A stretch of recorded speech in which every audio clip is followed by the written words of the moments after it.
Hi everyone, welcome back to Adventure 365 and the second part of fitting Beryl's roof rack. On today's episode we're going to be putting in the bracketry here and actually mounting it and getting everything to fit. I've got to make 2 bars to go on the front, get them bolted up, and then we've got to take it all back off and send it to the galviers. And like I was just saying, we've got to mount these first. So where this C-channel is riveted on, we can use that as an edge. So we're just going to sit these on top, push them back, get a marker pen and mark the holes. I've put far too many bolts in this, but as it's a roof rack, I want it nice and sturdy. So we need to bolt these on first. So yeah, marker pen.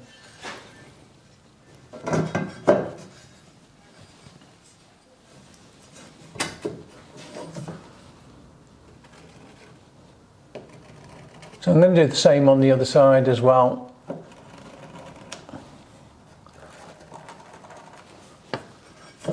And there's my holes to drill. So I'll go mark the other side and then we'll get these drilled. And just razz some holes in the body, as you do, you know.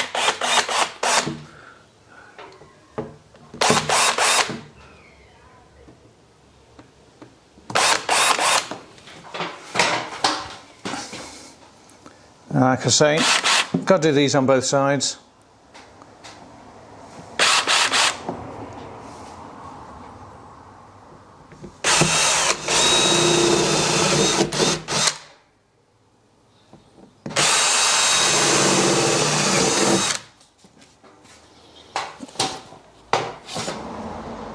No going back now.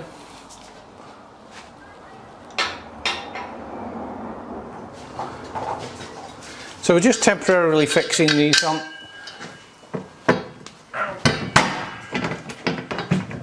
I've got an assistant, and it's not Debbie McGee, so right, Lloyd, come and put your finger on that. Fingers, isn't it? I just don't want to, I need it in line with that. Right, do the back one again first.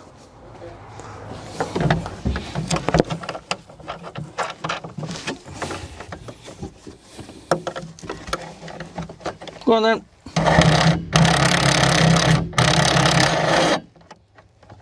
No. There you go.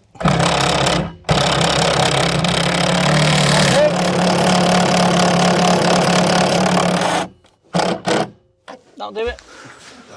Right, so the moment of truth now, we'll measure the distance between the 2 brackets and hopefully I've got the roof rack the right width. If not, I've just drilled 10 holes in my truck for nothing. See if it fits. We've got the left-hand bracket mounted to the vehicle and we've drilled the holes for actually mounting. So we've got one attached to the roof rack, one to the vehicle, and a strap to hold it because we haven't got the arms yet.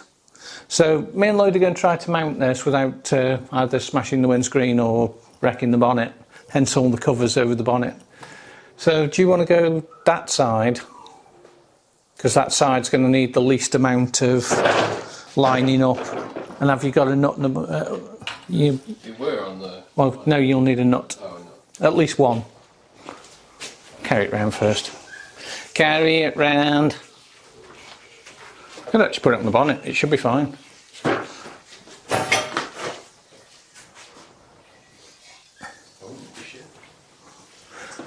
Right, so if we attach that strap now, if you want to pass me that strap, I feel about 2 foot tall now. If we, both bits, I'll swing it out toward, if you take the weight your end, I'll swing it to me, and you push it onto those, nearly, up, back, up, up. What's this question? I'm trying. Yeah? Yeah. It's off the bottom. Doesn't matter, it'll just hold it there. I just need you to hoof it round here. That's it, that can't come off now. I need you to take the weight of this and I'll get that strap tightened up on the front. Well, so far so good, it actually fits. Yeah, it fits.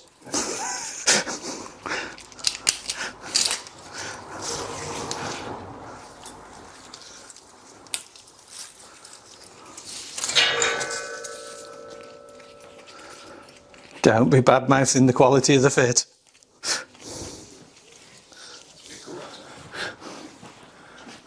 It's actually better than I thought it was going to be. So what we've got to do is make an arm to go from there to there. That's it. It can all come back off and go to the galvias. Fits well, doesn't it? He's surprised. You bastard. I hope you heard that, guys. He said he was surprised it fitted.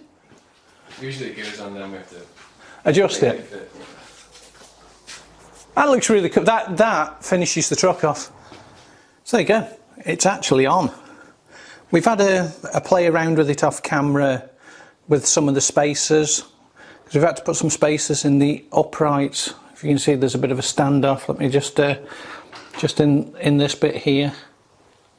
So we had to put two different sizes of spacers in just so it sits square. That was all. But yeah, it's pretty much self-supporting as well at the moment. So my next job will be to put the bar in what goes from that support into there, into the windscreen support.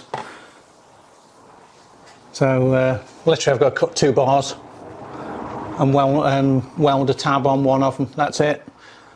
Drill through for the bolt and that's it. We can take it all back off and take it to the galvias. But yeah, it looks good. I really like the look. It just makes the front look really less bulbous. You know, with that brow, with the brow running up here, it just looked... It didn't look as good from the front as it does from the sides, let's put it that way. But I think that just finishes it off. And then I'll finally have somewhere to put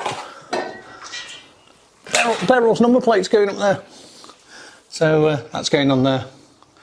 So I should be finished in an hour or so, I hope. So now this is in place, I'm going to weld a strap that comes down there and comes down to match that angle, and then the bolt that there's 2 bolts that hold these hinges on, so take one of the bolts out and just drill all the way through, and then I'm bolting the roof rack not just to the aluminium windscreen bracket but to the bulkhead as well, so I'll go right the way through it, and that'll secure that, and that ain't going nowhere. So once I've done that, I can take it back off, get it to the galvias, and hopefully they'll get it galvied and back on before the Overland show, because I've got loads of holes in my truck now. So there's the bar, and I've welded the tab on the base. Give you a close look at the tab. There you go. It's just a bent piece of metal. It's nothing cleverer than that. Now on the inside you've got your bracket that holds your windscreen on. They vary. This is actually a windscreen that can be tilted down, but obviously because of the roof on this truck it's fixed. So I'm going to take the lower bolt out, which is that one there. I'm going to remove that, and it's only an Allen headed bolt. I'm going to drill straight through, and that way when I put the longer bolt in, that does not want to focus for you guys, there you go.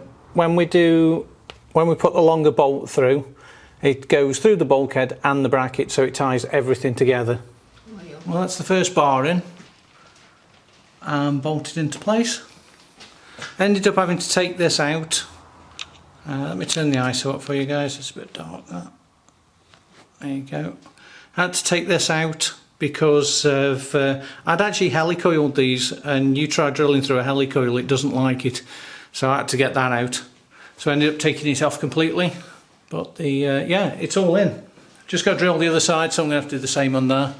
And then what I'm going to do is take this off and get it up to the galvias, so next time you see this it'll be in pieces on the floor and waiting to go into the galvias in the morning.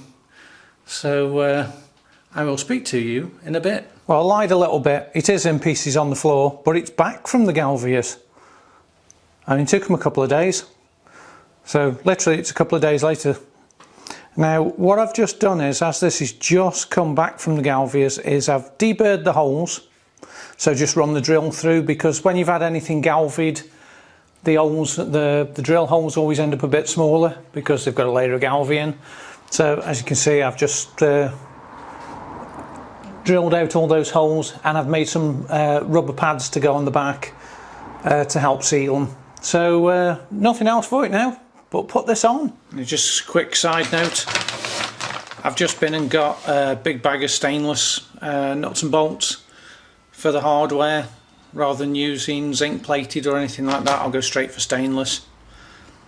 Save any rust in the future. That's the first support bolted in, and these aren't just bolted to the body, guys. They actually, the middle one goes through the upright stanchion, where it goes to the roof and this steel door frame. So that one ain't going nowhere. But yeah, I'm liking the look of it. I might end up having to paint. Karen wanted it painted in black. It's really, if you paint a roof rack black and then when you're dragging things in and out, it'll just take the paint off. So that's why I had it galvied. Probably should have had it powder coated, would have probably been better. But time. So I guess I could always do the bottom, but I could always paint these bits black and leave the roof rack silver. We'll see. We'll see how I feel. See how I get on with it. There you go, guys. A quick look at it as we're putting it on. We've bolted the driver's side on. I've got Lloyd supporting the other. He's giving it moral support here. So we've just got to put that row of nuts in, which is just resting in the gutter at the moment. Looking good. Even Lloyd's amazed because it fits. Down to the finishing off bits. The two uprights. I've just put the other one on the other side, and if you look up there, for the first time since we've had Beryl, she's actually got her name back on.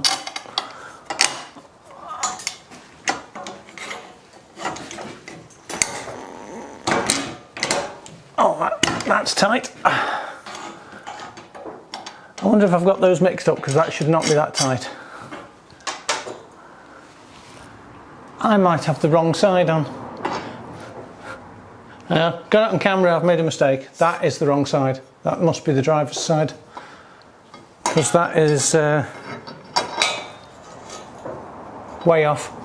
Right, I'll swap these over and I'll be back. Right, hopefully this will fit now. That looks a lot closer. I had got the wrong side. There we go. I'd got them mixed up.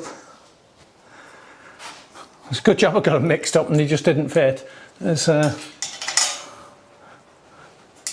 That would have been embarrassing.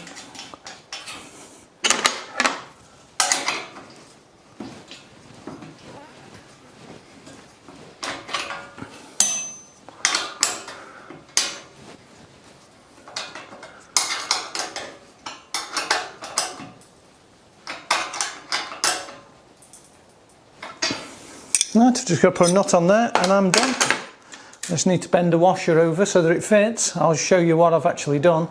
Yeah, what I've actually done is bent one of the penny washers over either end, just to neaten that up. Sorry about the wobbly camera, guys. There you go.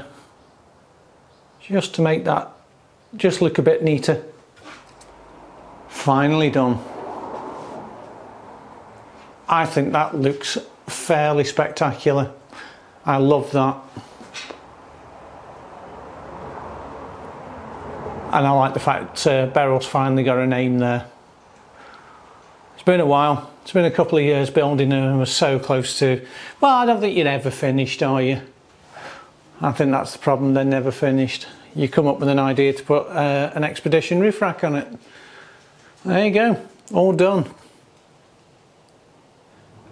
And so saying, with that being done, so am I, and so's this episode, guys. If you've enjoyed it, make sure you give me that thumbs up, make sure you're subscribed, make sure you click on that notification bell, and I will see you all on the next one.